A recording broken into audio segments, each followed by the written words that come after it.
வீட்டுல எல்லாம் ரொம்ப கஷ்டமா இருக்கு, சாப்பாட்டுக்கெல்லாம் ரொம்ப கஷ்டமா இருக்கு. எங்க வீட்டை பாருங்க. தேர்தலுக்கு முன்னாடி கண்ணீர் மல்க இந்த குட்டி பையன் கேட்ட விஷயத்த இப்ப நிறைவேற்றி கொடுத்திருக்காங்க தாவேகா அரசாங்கம். ஓட்டு கேட்டு வந்தா மட்டும் போதுமா?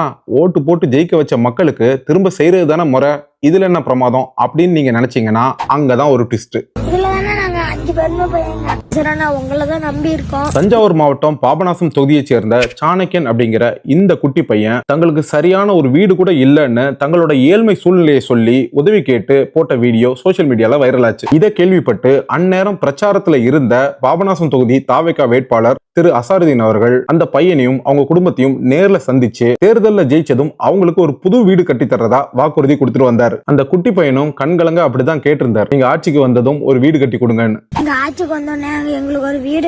இந்த மாதிரி பல பேரோட கண்ணீர் பிரார்த்தனைகளோட காரணமாவோ என்னவோ தாவேகா ஆட்சிக்கும் வந்துச்சு. சொன்ன மாதிரியே வீட்டு வசதித்துறை அமைச்சர் திரு ராஜ்குமார் அவர்கள் மூலமா இந்த பையனோட குடும்பத்துக்கு ஒரு புது வீடை ரெடி பண்ணி கொடுத்துட்டாரு திரு அசாருதீன் அவர்கள். இங்கதான் அந்த ட்விஸ்ட். இப்ப நான் தோத்துட்டேன், அவரும் 1000 ஓட்டுல தோத்தாச்சு. இருந்தாலும் தமிழ்நாட்டுல தாவேகா ஆட்சியை பிடிச்சிருந்தாலும் திரு அசாருதீன் அவர்களோட தொகுதியில அவரை தோக்கடிச்சிருந்தாங்க பாபநாசம் மக்கள்.